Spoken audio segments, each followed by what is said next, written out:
वन्दितु सौवसिद्धे ध्रुवमचलमनोवमं गदिं पत्ते वोच्छामि समयपाहुड मिनमो सुधकेवली बणिदम् नमः समयसाराय स्वानुभूत्या चकासते चिस्वभावाय भावाय सर्वभावांतरच्छिदे। अंतिम शासननायक 1008 भगवान महावीर स्वामी की जय। द्वादशांग श्रुत देवी की जय। स्वाध्याय कक्ष संपेपर्यंत आपणा सर्वांना चतुर्विध आहाराचा त्याग असणार आहे। समयसार ग्रंथ आपण बघतो आहे आणि निर्जराधिकार आमचा सुरू झालेला आहे। काल आपण बघितलं द्रव्य निर्जरेचं स्वरूप, की द्रव्य निर्जरेमध्ये आचार्यांनी हे सांगितलं की पूर्वबद्ध कर्माचा उदय जरूर आलेला आहे, पण नवीन कर्म न बांधता कर्म निर्जरित झालेला आहे। त्यानंतर भाव निर्जरेचं स्वरूप सांगितलेलं होतं की परद्रव्यांचा उपभोग घेत असताना जीवाला सुख दुःख रूप परिणाम नियमपूर्वक होणार आहे, भाव होणार आहे, पण त्या उदय प्राप्त सुख दुःख अनुभवामध्ये तो रागद्वेष करत नाही आणि म्हणून तो अनुभव ती निर्जरा ते परिणाम निर्जरेला प्राप्त होतात, म्हणजे नवीन परत कर्म बंध होत नाही। अशा तऱ्हेने भाव निर्जरेचं स्वरूप आपण बघितलेलं होतं आणि निर्जरा तीन तऱ्हेने आम्ही थोडक्यात बघितलेली होती की कर्म किरण याचं नाव द्रव्य निर्जरा, नंतर अशुद्धतेचा नाश ही भाव निर्जरा, पण ही नास्ती रूपाने कथन करणार वचन झालं आणि म्हणून शुद्धतेची वृद्धी हे अस्थि रूपाने भाव निर्जरेचं स्वरूप। अशा तऱ्हेने बघितल्यानंतर जर भोग निर्जरेला कारणीभूत आहे हे मानून जर कोणी एखादा मिथ्या दृष्टी स्वच्छंद रीतीने भोगाचा उपभोग घेत असेल तर त्याला जिनवाणी तर त्यांनी ऐकली पण त्याला हृदयस्थ करता आली नाही, पचविता आली नाही, त्याच्यातून त्यांनी विपरीत मार्ग काढला हेच आम्ही म्हणू शकणार आहे। आणि आमच्या जीवनामध्ये आम्हालाही सुखदुःखाचा निरंतर सामना करावा लागतो। प्रतिसमय सुखदुःख होतातच, पण त्यामध्ये आम्ही साम्य वृत्ती ठेवू शकतो का? आमचा भावांची तीव्रता संक्लेश रूपता आम्हाला कमी करता येते का? हा प्रयत्न आम्हाला जीवनात करायचा आहे। हे बघितल्यानंतर अमृतचंद्र आचार्यांनी ज्ञान आणि वैराग्याची महिमा कथन करणारा कलश ठेवलेला होता, ज्या कलशामध्ये सांगितलेलं होतं की ज्ञानाचं आणि विरागतेचं हे सामर्थ्य आहे की कर्म भोगत असताना सुद्धा हा कर्मबंधानी लिप्त होत नाही, कर्मबंधापासून हा वाचतो। आणि यावर आम्ही पंडित बनारसजी दासजींची अनेक उदाहरणं त्यांनी जी दिलेली आहे ती बघत होतो। यामधलं पहिलं उदाहरण बघितलेलं होतं की जसा एखादा राजा कौतूहलवश म्हणून एखादी नीच गोष्ट करतो, खालच्या दर्जाची गोष्ट करतो, पण ती करत असताना त्या राजाला कुणीही रंक आहे असं म्हणत नाही, उलट तो कौतूहली आहे हेच म्हणणार आहे। उदाहरण काल आपण अनेक तऱ्हेने हे बघितलेलं आहे। आता दुसरं उदाहरण त्यांनी दिलं, जैसे व्यभिचारिणी विचारे विभचार वाको जार ही सो प्रेम भरता सो चित्त बंक है। एखादी व्यभिचारिणी स्त्री असते, पतीच्या घरी आहे, पती तिच्या जवळ बसलेला आहे आणि तरी देखील तिच्या मनामध्ये तिच्या एखाद्या प्रेमिकाचा ती विचार करते आहे आणि स्वतःच्या पतीविषयी तिचं चित्त हे विरक्त आहे, चित्त बंक आहे म्हणजे विरक्त आहे। म्हणून जैसे व्यभिचारिणी विचारे व्यभिचार बाको, व्यभिचार करते आहे ती आणि ती आपल्या प्रेमिकाविषयी विचार करते आहे आणि भरतासो चित्त बंक आहे, तिचं पतीपासून चित्त विरक्त आहे। अशा रीतीने ही स्त्री जीवनामध्ये हे उदाहरणं जे बनारसजी दासजींनी दिले हे आपल्या नित्य अनुभवात येणारे उदाहरणं दिलेले आहे आणि पदोपदी आम्हाला याचा अनुभव पण येतो आहे. तिसरं उदाहरण दिलं, जैसे धाई बालक चुंघाई करे लाली पाली. एखादी धाय आहे. धाय याचा अर्थ पूर्वीच्या काळी राजघराण्यातल्या स्त्रिया या आपल्या मुलांना दूध पाजण्यासाठी धाईचा उपयोग करत होत्या, म्हणजे दुसऱ्या स्त्रीचा उपयोग करत होत्या. आणि ती धाय देखील त्या पुत्राचं, त्या मुलाचं पुत्रवत पालन करत होते, त्याचा लाड प्यार करत होता, त्याला व्यवस्थितरित्या वाढवत होती ती धाय. म्हणजे धाईचं देखील तिच्या त्या मुलावर नितांत प्रेम राहत होतं. परंतु असं असताना सुद्धा जाने ताही और को जदपि बाके अंक है. जरी तिच्या अंक म्हणजे मांडीवर तो बाळ खेळत असला, त्याचं ती खूप कौतुक करत असली, तरी तिच्या अंतरंगामध्ये ही भावना आहेच की हे माझं बालक नाही, हे दुसऱ्याचं बालक आहे. खूप प्रेमाने करते, सर्वस्व ओतून करते आहे, आपलं दूध देखील पाजते आहे. पण असं असताना सुद्धा तिच्या मनामध्ये मात्र हे बाळ माझं नाही हे तिला पक्क माहिती आहे. तिसरं उदाहरण अशा तऱ्हेने दिलं. आता चौथं उदाहरण पहा, जैसे ज्ञानवंत नाना करतुती ठाणे क्रिया को भिन्न माने याते निकलंक आहे. उदाहरण दिलं, याच्यावरून त्यांनी निष्कर्ष या ठिकाणी काढला की तैसे ज्ञानवंत, या 3 उदाहरणावरून ज्ञानी लोक अशा प्रकारच्या नानाविध कार्याला संपन्न करतो.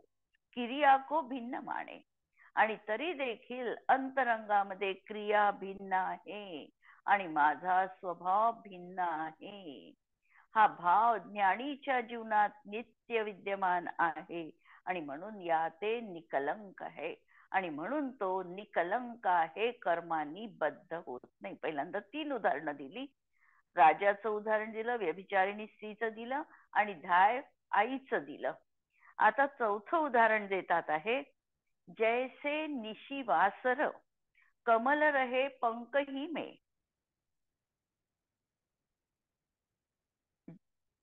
पंकज कहावे पैनवा के ढिग पंख है. जैसे निशिवासर, रात्रंदिवस कमळ हे पंकामध्ये म्हणजे चिखलात राहतं आणि चिखलात कमळ राहतं, म्हणून एक कमळाचं नाव पंकज असं पण आहे. पंकज याचा अर्थ पंके जायते इति पंकज, उपपद तत्पुरुष समास आहे हा. आणि याच्यामध्ये सांगितलं की ज्याचा जन्म, ज म्हणजे जायते जन्म, चिखलात झालेला आहे त्याला पंकज म्हणतात. सगळ्याच कमळांना पंकज म्हणत नाही. जे पाण्यामध्ये उगवणारे कमळ आहे त्यांना अंबुज असं संस्कृत मध्ये म्हटलं जातं. 2 शब्दामध्ये भिन्नता आहे म्हणून अर्थामध्ये देखील भिन्नता आहे. आम्ही कमळ या शब्दाला समानार्थी शब्द विचारले तर आम्ही सांगू त्याला अंबुजही म्हणतात, त्याला पंकजही म्हणतात, त्याला कुमुदिनी पण म्हणतात. पण ह्या सगळ्या शब्दांचा अर्थ एका दृष्टीने समान असला तरी देखील याच्यामध्ये थोडाफार शब्दभेद असणारच आहे. ज्याचा पंकामध्ये चिखलामध्ये जन्म आहे, म्हणजे चिखल मिश्रित पाणी आहे आणि त्या पाण्यामध्ये जे उगवलेलं आहे त्याला पंकज म्हटलं जातं, आणि स्वच्छ पाण्यामध्ये जे जन्मलेलं आहे, उगवलेलं आहे, त्याला अंबुज म्हटलं जातं. आणि कुमुदिनी हे देखील एक कमळाचंच नाव आहे, पण रात्री जी उगवल्या जातात कुमुद उगवल्यानंतर, म्हणजे चंद्र उगवल्यानंतर जे कमळ उगवतं. कारण काही कमळ ही सूर्यविकासी असतात आणि काही कमळ ही रात्रविकासी असतात. तर संध्याकाळ झाल्यानंतर जे कमळ उगवतं त्याला कुमुदिनी असं म्हटलं जातं. म्हणून इथे पंकज हा शब्द आलेला आहे. जैसे निशिवासर कमल रहे पंख ही में, पंकज कहावे पैनवा के ढिक पंख है. पण त्याला यत्किंचित देखील त्या कमळाला चिखल स्पर्श करत नाही. चिखलात राहूनही पंकज ज्याप्रमाणे चिखलापासून भिन्न आहे. ही 3 उदाहरणं तर छडालाकारांनी त्या ठिकाणी दौलतरामजींनी देखील दिलेली आहे. कादे में हेम अमल है, हे उदाहरण त्यांनी आपल्या 4थ्या ढालीमध्ये ज्ञानीची महिमा गाताना दिलेला आहे. इथेही ते उदाहरण वापरलेले आहे. जैसे मंत्रवादी विषधर सो गहावे गात. एखादा मांत्रिक आहे आणि त्याला सापाचं विष उतरविण्याची कला ज्ञात आहे, असा मांत्रिक सापाच्या मुखात आपला हात देतो, तरी मंत्र की सकती वाके बिना विषडंक आहे. तरी देखील त्याच्या जवळची मंत्राची शक्ती अशी काही आहे की त्याला विषाचा डंक होत नाही. आणखी एक उदाहरण, प्रसिद्ध उदाहरण, पण आपल्या कधी लक्षात आलेलं नाही असं या ठिकाणी बनारसजी दासजींनी दिलेले आहे की जैसे जीभ गहे चिकनाई रहे रुखे अंग. जैसे जीभ गहे चिकनाही रहे रुखे अंग. जशी जीभ आहे, जिभेनी जर एखादा स्निग्ध पदार्थ खाल्ला, तुपासारखा पदार्थ जर जिभेनी सेवन केला, तर जिभेची स्निग्धता किती वेळ राहते? अगदी थोडा काळ त्या ठिकाणी जिभेची चिकनाई राहिल्यासारखी वाटते, पण लगेच ती स्वतःच्या निज स्वभावात येते. आणि शेवटचं उदाहरण दिलं की पाणी में कनक जैसे काई सो अटंक है. पाण्यामध्ये जर कणक ठेवलं म्हणजे सोनं पडलं, तर सोनं कधीही जंग खात नाही किंवा काही त्याला लागत नाही. काही म्हणजे शेवाळ, हे त्याच्यावर कधीही धरल्या जात नाही. लोखंडाला जंग लागेल, शेवाळ चढेल, परंतु सुवर्ण कितीही काळ पाण्यात राहिलं, चिखलात राहिलं, तरीही त्या सुवर्णावर ज्याप्रमाणे अशा प्रकारे काही चिटकू शकत नाही, शेवाळ चिकटू शकत नाही, त्याप्रमाणे ज्ञानवंत नाना भांती कर्तुती ठाणे, किरिया को भिन्न माने याते निकलंक है. अशा प्रकारची बनारसजी दासजींनी उदाहरणं देऊन या ठिकाणी ज्ञान आणि वैराग्याची महिमा कशी असते हे सांगितलेलं आहे. आणि यावरून आम्हाला निष्कर्ष हा काढायचा आहे. उदाहरणं तर आपल्याला समजलेली आहे. याच्यावरून आम्ही निष्कर्षाप्रत जाणार आहे की ज्ञानी अनेक शुभ आणि अशुभ भाव करतो. कारण 4थं गुणस्थान ज्ञानीचं आहे. ज्ञानीच्या 4थ्या गुणस्थानामध्ये त्याला शरीर पोषणासाठी, धंदा करण्यासाठी काही कार्य देखील करावे लागते. याच्यामध्ये त्याच्या अशुभ क्रिया देखील होतात. जर आम्ही भरताचं उदाहरण पाहिलं तर षटखंडाचा नियोग होण्याचा त्यांचा एक नियोग असल्यामुळे, योगायोग असल्यामुळे त्यांना लढाई देखील करावी लागली. 96,000 राण्यांचा त्यांना उपभोग घ्यावा लागला. म्हणजे ह्या सगळ्या क्रिया, अशुभ क्रिया त्यांच्या जीवनामध्ये त्यांना कराव्या लागल्या, शुभ क्रियाही त्यांच्या जीवनात होत्या. तर अशा शुभाशुभ भावांना हा ज्ञानी जीव करतो. 4थ्या गुणस्थानवरती त्यांनी अनुव्रताचाही स्वीकार केला नाही, त्यामुळे ह्या क्रिया त्याच्याकडून होतातच होतात.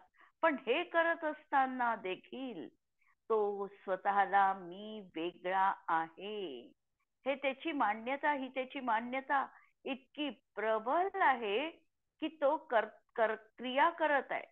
पण क्रिया करत असताना सुद्धा तो ज्ञानवंत आहे आणि क्रियेच्या फलाला तो भिन्न जाणतो आहे आणि स्वतःला तो भिन्न मानतोय. म्हणून नाना भांती कर्तुती करे, क्रिया को भिन्न माने, आणि याते निकलंक आहे. आणि म्हणून तो निकलंक आहे, कर्मबंधानी बांधल्या जात नाही. दुसरा निष्कर्ष आम्ही काढू शकतो की अनेक प्रकारच्या भोग परिकरामध्ये राहत असताना देखील, जसं ते पंख चिखलामध्ये आहे, म्हणजे ते चिखल म्हणजे भोगासारखं लावा, की असा भोग परिकरात राहत असताना देखील ज्ञानीचं चित्त जे आहे हे भोगात न रमता तो आत्म्यामध्ये रमण करतो.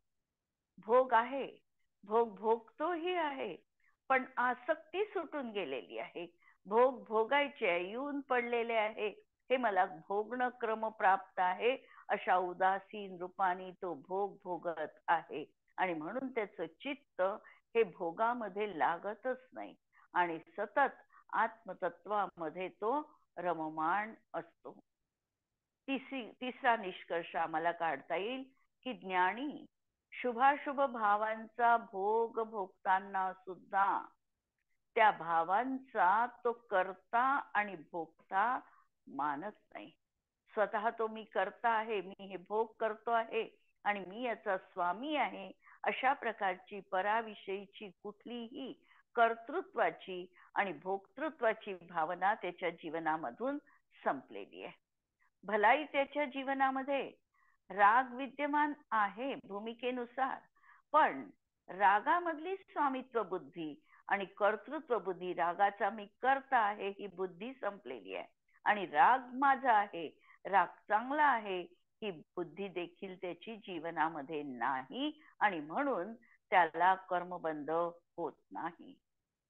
चौथा निष्कर्ष सांगितला की हा भोगांचा भोगता आहे असं दिसत असताना सुद्धा ज्ञान आणि वैराग्याच्या सामर्थ्याने भोगांमधील रसाविषयी तो अत्यंत उदासीन आहे. त्याच्यामध्ये रस त्याला वाटतच नाही. वस्तू भोगतो आहे, भोगत असताना सुद्धा हा भोग मला रुचकर आहे, वारंवार वारंवार मला मिळाला पाहिजे, त्याच्याशी मला तन्मय होऊन भोगायचं आहे, ही भावना त्याच्या जीवनात संपलेली आहे. आणि उदाहरण त्यासाठी दिलं होतं, जीभ जशी चिकन पदार्थ खाते, स्निग्ध पदार्थ खाते, परंतु तरी देखील ती स्निग्ध थोड्या वेळासाठी वाटली तरी ती स्निग्ध होत नाही, त्याप्रमाणे ज्ञानी विरक्तच राहतो, त्याच्यामध्ये लिप्त होत नाही. आणि सुवर्णाला ज्याप्रमाणे गंज चढत नाही, काही स्पर्श करत नाही, त्याप्रमाणे ज्ञानीला कर्मबंध होत नाही. अशा तऱ्हेने ज्ञान आणि वैराग्याचं सामर्थ्य आहे. आणखी आपण एखादं उदाहरण पाहू शकतो की एखादा मुनीम आहे आणि हा मुनीम सगळे मालकाचे व्यवहार करतो आहे, त्याला मालकाला जर नफा तोटा झाला तर यालाही वाईट वाटत आहे, पण असं असताना सुद्धा त्या मुनिमाच्या मनामध्ये हा भाव सदैव विद्यमान आहे की याच्यामधला एक पैसा देखील माझा नाही. मला जो काही पगार मिळतोय त्याचाच मी धनी आहे आणि या मालकाच्या नफ्या तोट्यामध्ये मात्र एक पैशाचा देखील मी भागीदार नाही. ही गोष्ट त्याला त्या ठिकाणी पूर्ण अंशाने ज्ञात आहे.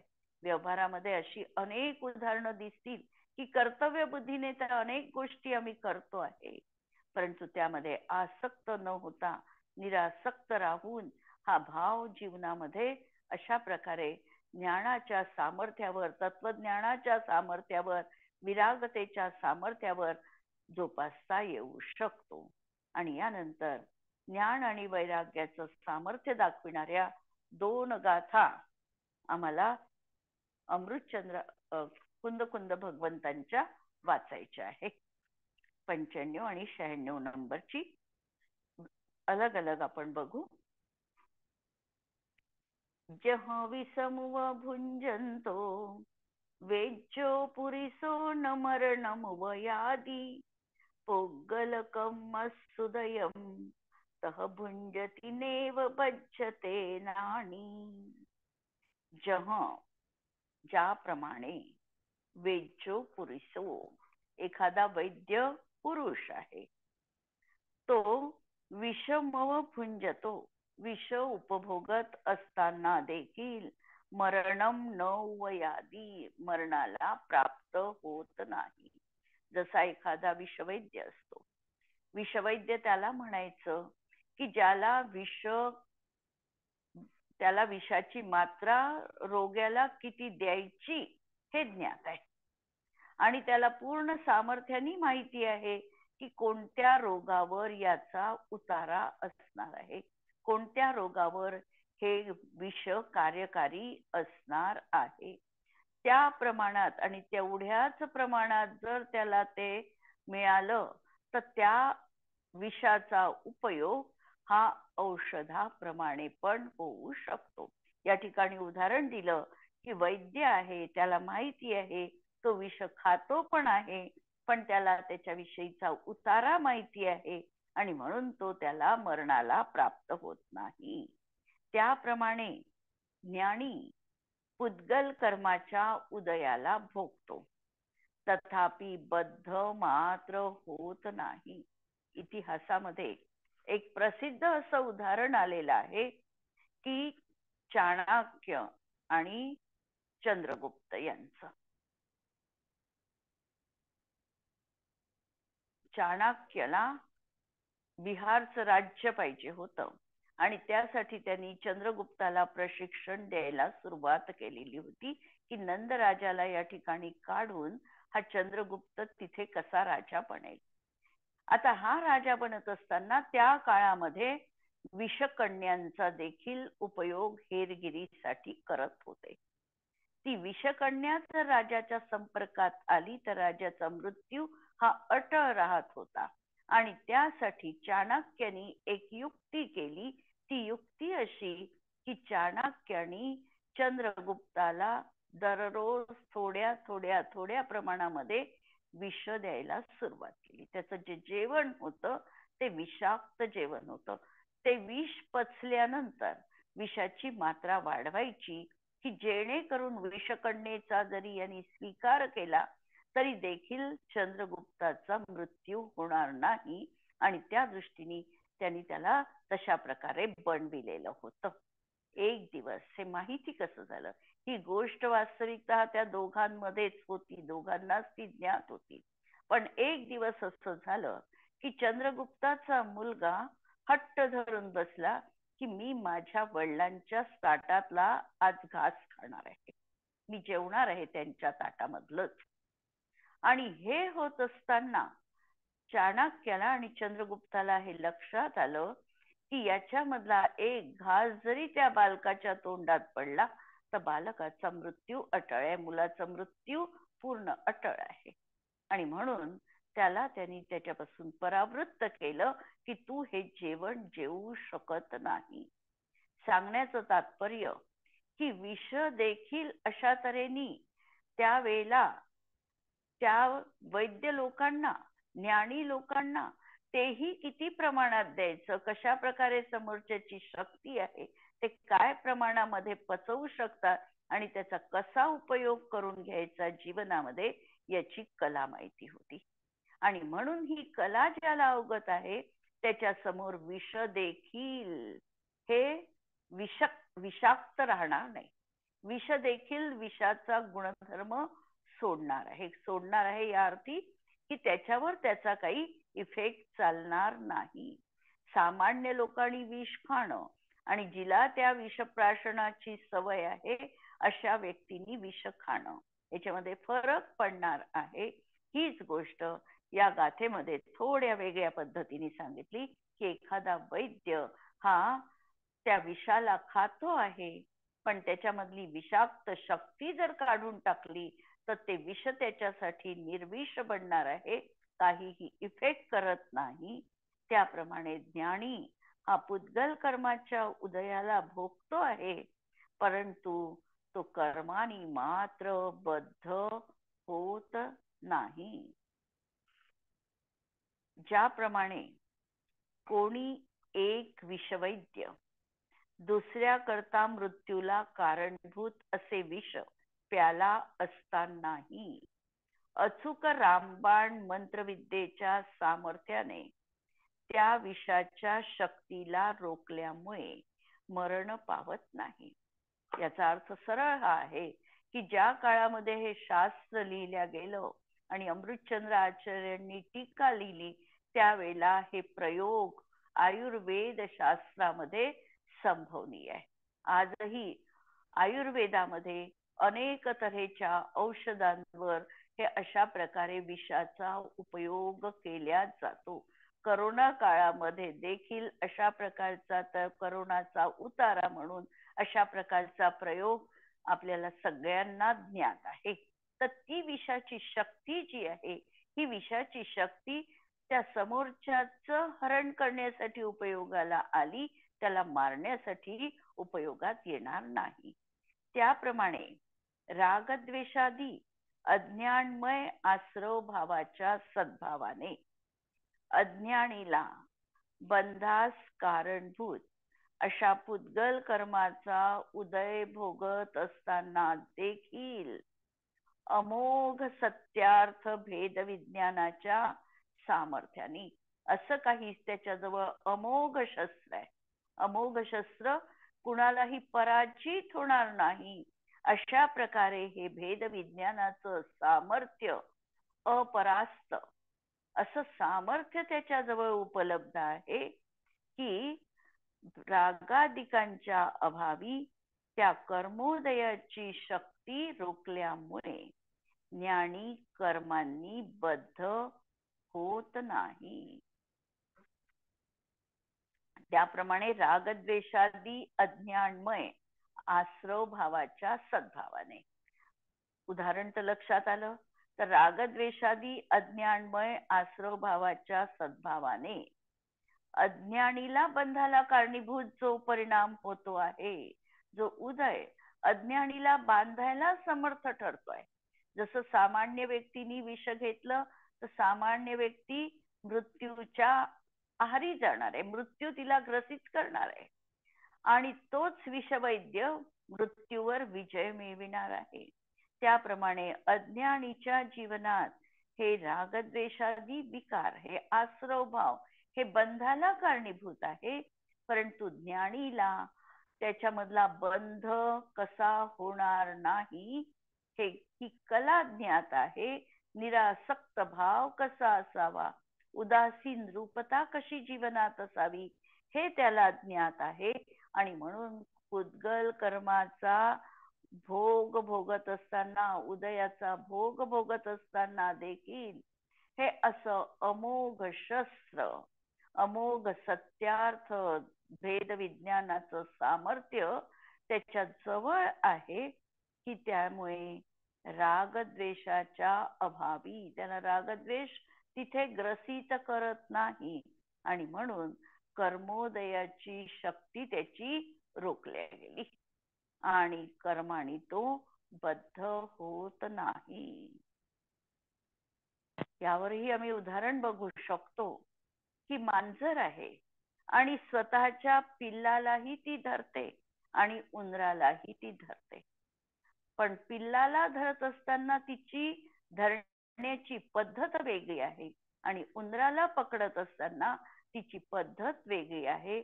म्हणून उंदराला इजा पोचते पण पिल्लाला मात्र इजा पोचत नाही. एखादा अग्नीवर चालण्याचे खेळ करणारा एखादा व्यक्ती आहे, निखारे पेटलेले आहे, 4-5 फुटाच्या निखाऱ्यांचा पसारा आहे आणि पेटत्या निखाऱ्यांवर देखील तो पाय न जळता अलगद जातोय. याचं कारण त्याला त्या निखाऱ्यावरून कसं लवकरात लवकर जायचं, त्याच्यावर किती वेळ पाय दिला तर पाय भासतील याचं अचूक ज्ञान आहे आणि त्या वेगाने तो तिथून बाहेर पडतो आहे. त्यामुळे ते निखारे त्याला भाजत नाही. अनेक अशी उदाहरणं आहे की सर्कसीमध्ये अनेक वेळेला एखाद्या व्यक्तीला झोपवून, आडवं झोपवून त्याच्यावरून स्कूटर धावती नेली जाते आणि तरी देखील त्याला काहीही होत नाही, कारण ती पाटी आणि ती व्यक्ती अशा तऱ्हेने लेटलेली आहे की तिथे गेल्यानंतर त्याचा काहीही फरक त्या समोरच्या व्यक्तीवर होत नाही. ही कला त्याला ज्ञात आहे. त्याप्रमाणे जीवनामध्ये कर्म भोगलं म्हणून तो कर्मानी बद्ध झाला किंवा भोग भोगले म्हणून कर्मानी बद्ध होणार, हा एकतर्फी नियम, एकांताने नियम आम्हाला लावता येत नाही. भोग भोगताना अनासक्त बुद्धीने भोग भोगला तर त्याला कर्मबंध होत नाही. उलट कदाचित एखाद्या वेळेला भोग न भोगताही मनाची आत्यंतिक आसक्ती ज्याच्या जीवनात आहे त्याला मात्र कर्मबंध संभवनीय आहे. भावांचाच हा खेळ आहे. भावामध्ये आम्ही किती रूपाने उदासीन आहोत आणि किती रूपाने आसक्त आहे यावर आमचा कर्मबंध हा निर्धारित होणार आहे.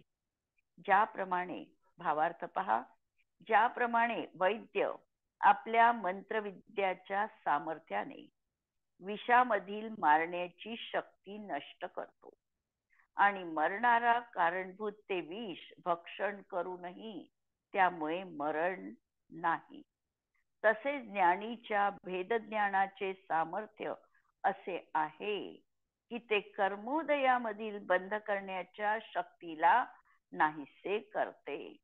म्हणून ते कर्माच्या उदयाला अवश्यपणे भोगतो. तो कर्माच्या उदयाला अवश्यपणे, जणू काही त्याचा वश नाही, हे भोग येऊन पडलेले आहे आणि हे भोग मला भोगावेच लागणार आहे या दृष्टीने तो त्याचा भोग घेतो आणि म्हणून आगामी बंध मात्र करत नाही. आणि हे बुद्धीचं, हे सम्यक ज्ञानाचं असं सामर्थ्य आहे. कारण अज्ञानीची रागामध्ये उपादेय बुद्धी आहे आणि ज्ञानीची मात्र उपादेय बुद्धी नाही आणि त्यामुळे त्याला कर्मबंध देखील होत नाही. यावर आपण उद्याच्या याच्यात थोडस बघून आपण पुढे जाऊ. कारण अनेक अशा तऱ्हेची आम्हाला उदाहरणं पण आम्हाला पाहायला मिळतात आणि यावर आम्हाला चर्चा देखील यासाठी करायची आहे की हे भोग भोगत असताना आम्हीही आमच्या जीवनामध्ये तीव्र संक्लेश किंवा तीव्र आसक्त भाव न करता उदासीन रूपाने भोगांना भोगू शकतो का, हाही प्रयत्न या गाथेच्या अनुषंगाने आम्हाला करायचा आहे. जिनवाणीचे ध्यानते तुझे लोकालो, सो जिनवाणी मस्तक नमो सदा देत हो घो. नमो हरिहंसाणम नमो सिद्धाणम नमो आयर्याणम नमो उज्जायाणम नमो लोए सवसाहुणम. सर्वांना जय जिनेंद्र. कुणाचा प्रश्न